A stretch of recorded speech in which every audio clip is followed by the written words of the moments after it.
White patches on face చాలా కామన్గా పిల్లల్లో ఇది మనం చూస్తూ ఉంటాం. చాలామంది పేరెంట్స్ కూడా వరీ అవుతూ ఉంటారు, ఇదేమైనా బొల్లి ఆర్ విటిలిగో అని చెప్పేసి.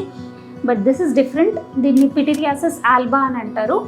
బొల్లికి పి ఆల్బాకి ఎలా డిఫరెన్షియేట్ చేస్తాము అని అంటే, విటిలిగో ప్యాచెస్ వచ్చేసి మిల్కీ వైట్ కలర్లో ఉంటాయి.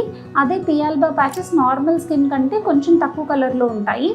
విటిలిగో ప్యాచెస్ వచ్చేసి చాలా స్మూత్గా ఉంటాయి అండ్ పి ఆల్బా ప్యాచెస్ కొంచెం డ్రైనెస్, రఫ్గా ఉన్నట్టు, మైల్డ్గా స్కేలీగా ఉంటాయి అన్నమాట. మీకు ఏమాత్రం డౌట్ ఉన్నా కానీ మీకు డెర్మటాలజిస్ట్ని కన్సల్ట్ అవ్వండి.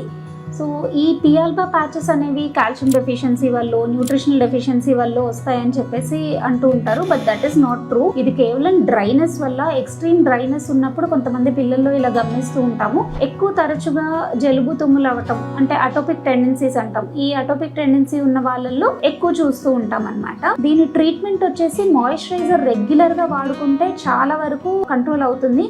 అండ్ ప్రొలాంగ్ సన్ ఎక్స్పోజర్ ఉన్నప్పుడు సన్ స్క్రీన్ అప్లికేషన్ కూడా చేయండి.